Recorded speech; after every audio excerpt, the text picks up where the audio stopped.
The U.S. Capitol is once again on heightened alert for another possible attack at the hands of supporters of former President Donald Trump. Our Washington Bureau Chief Jackson Proskow joins us now with an update on this. Jackson, clearly officials do not want to take any chances given the events of January 6th and the failings of security on that day and the days leading up to it.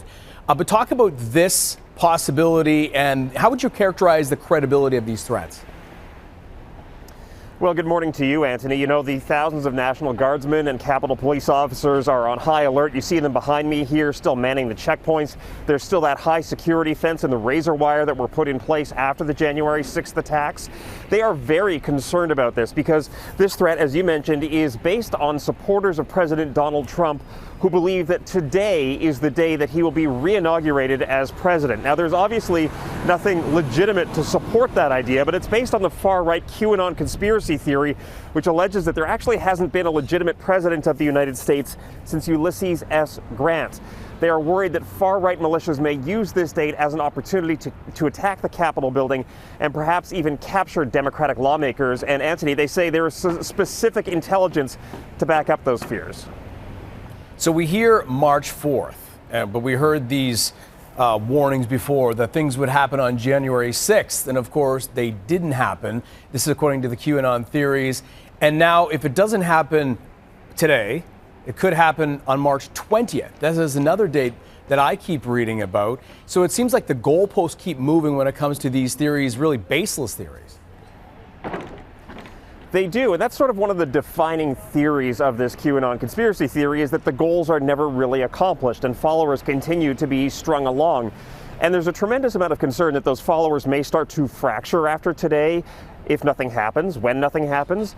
There's a tremendous amount of concern that these far-right militia groups, which are perhaps more of an organized threat than individual QAnon adherents, will also continue to be a major threat here. And we should point out that this is being taken so seriously even today that not only did the House adjourn, they decided not to hold any business today inside the Capitol building simply as a precaution, but staff members have been told to use underground tunnels here to move around and not walk around the Capitol grounds, for example.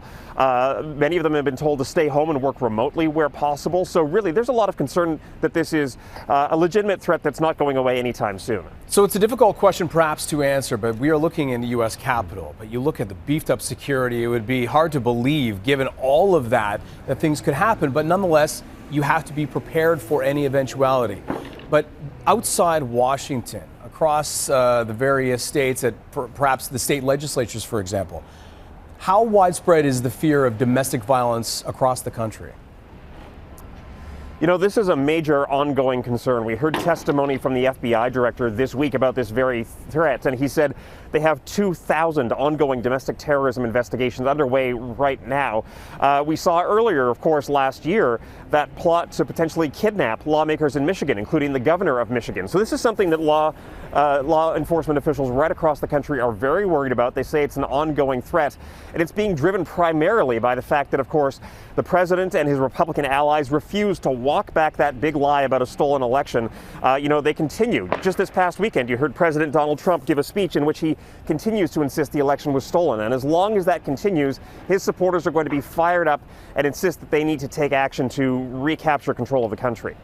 It is a bizarre story, but we appreciate you breaking this down for us. And thank you for that update. Jackson Proskow joining us from Washington.